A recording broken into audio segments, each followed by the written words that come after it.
Indian astrology academy में आपका स्वागत है। आज बात करेंगे प्रेम विवाह के योगों के बारे में, यानी कि कुंडली में ऐसे कौन से योग बनते हैं जिसकी वजह से किसी जातक की शादी, मनचाही शादी होती है, उसकी प्रेम विवाह कह लीजिए, उसको लव मैरिज कह लीजिए। ये कौन से योग होते हैं जो ऐसी शादी कराते हैं, इसके बारे में आज जानेंगे कि कुंडली में कैसे इन्हें देखा जाए। आप लोग कुंडली निकाल लीजिए, अपनी अपनी कुंडली निकाल लीजिए, या जो भी आपके पास कुंडली हो एक कुंडली निकाल लीजिए, जिससे कि आपको समझने में आसानी रहेगी। और इसको शुरू करें उससे पहले एक बात जो आप लोगों से कहनी है वो ये है कि अगर आप लोगों ने अभी तक इस चैनल को, यानी इंडियन एस्ट्रोलॉजी एकेडमी के चैनल को अगर सब्सक्राइब नहीं किया है तो उसे सब्सक्राइब कर लीजिए। वीडियोज अगर आपको पसंद आते हों तो उन्हें लाइक ज़रूर कर लिया कीजिए, और ज़्यादा से ज़्यादा लोगों तक ये ज्ञान पहुँचे इसके लिए आप लोग सहयोग कीजिए, यानी कि आप लोग इसको शेयर किया कीजिए। तो ये तो आप लोगों से आग्रह है मेरा। अब शुरू करते हैं कि कैसे देखेंगे कुंडली में कि प्रेम विवाह का योग है या नहीं है। मैं आपको 5-6 ऐसे योग बताऊंगा जो काफ़ी सटीक बैठते हैं, और उससे निश्चित तौर पर ये कहा जा सकता है कि मोटा मोटा आकलन हो जाता है कि प्रेम विवाह है या नहीं है, यानी प्रेम विवाह का योग है या नहीं है कुंडली में।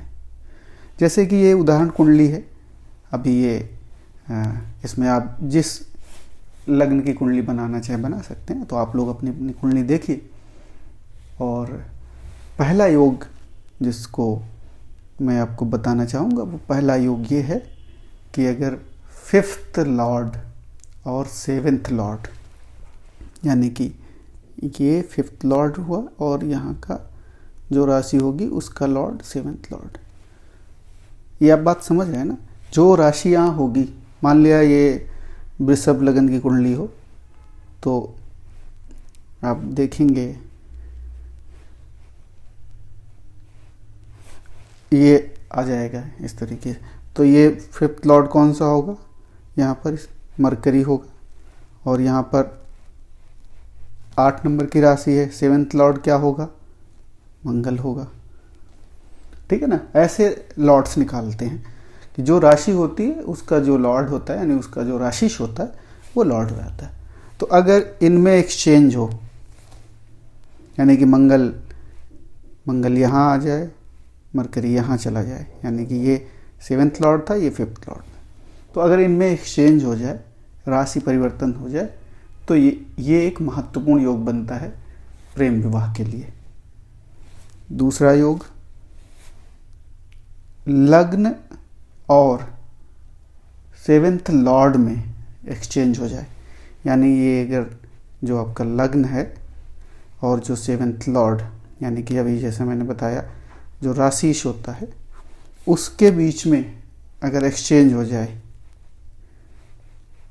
लग्न यहाँ आ जाए, लग्नेश यहाँ आ जाए, और 7th लॉर्ड लग्न में चला जाए, तो भी एक बहुत ही महत्वपूर्ण योग बनता है जो लव मैरिज कराने में सफल होता है।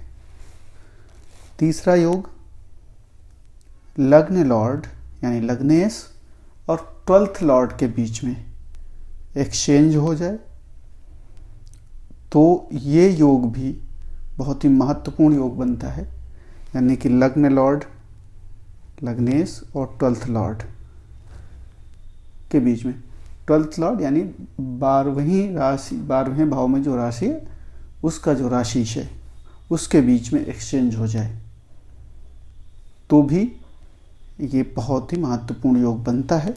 चौथा योग समझिए, तीसरे भाव, छठे भाव, 7वें भाव, 10वें भाव और 11वें भाव, इन भावों में कहीं पर भी, तीसरे, छठे, सातवें, 10वें, 11वें, कहीं भी अगर मून बैठा हो, यानी कि मून चाहे यहाँ हो, यहाँ हो,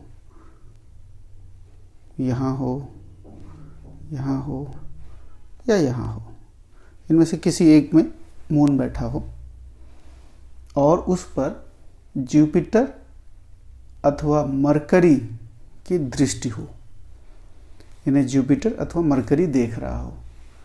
कौन कौन देख सकते हैं? जुपिटर अथवा मरकरी, इनमें से कोई एक ग्रह अगर उन्हें देख रहा हो तो ये एक महत्वपूर्ण योग बनता है प्रेम विवाह के लिए। यदि मून या फिर वीनस, मून या फिर वीनस उच्च के हों, ये उच्च के कहाँ होते हैं? ये उच्च के, मून होता है वृषभ राशि में उच्च का और वीनस होता है मीन राशि में उच्च का। यदि ये उच्च के हों या फिर ये शुभ भाव में बैठे हों या फिर ये शुभ राशियों में स्थित हों तो भी प्रेम विवाह का योग बनता है। अगला योग देखिए, छठा योग, वीनस 7th हाउस में हो, लग्न से या मून से, यानी लग्न से हो या चंद्र लग्न से हो, 7th हाउस में वीनस यहाँ पर बैठा हो। ये लग्न से हो गया, मान लिया चंद्रमा यहाँ है तो वीनस यहाँ बैठा हो, चंद्रमा से या लग्न से 7th हाउस में वीनस बैठा हो तो बिना किसी प्रयास के शीघ्र विवाह हो जाता है। तो इस प्रकार से आप विश्लेषण कीजिए कुंडलियों में, अपनी कुंडलियों में भी देखिए, दूसरे की कुंडलियों में भी देखिए। आप इससे आपको इन योगों को देखकर आप काफ़ी हद तक ये जानने की स्थिति में होंगे कि जातक का विवाह प्रेम विवाह होगा या फिर अरेंज मैरिज होगी। इस क्लास में फ़िलहाल इतना ही, और चलते चलते आप लोगों से एक बार फिर आग्रह करना चाहूँगा कि अगर आप लोगों ने इस चैनल को, यानी इंडियन एस्ट्रोलॉजी एकेडमी के चैनल को सब्सक्राइब नहीं किया हो तो उसे सब्सक्राइब कर लीजिए। ये वीडियो अच्छा लगा हो तो इसे लाइक कीजिए और शेयर कीजिए, जिससे कि ये दूसरों तक ये ज्ञान भी पहुँचे। और अगर आपको कुछ कहना हो तो आप कमेंट बॉक्स में जाकर के अपनी प्रतिक्रिया दे सकते हैं। फिलहाल इस क्लास में इतना ही। नमस्कार।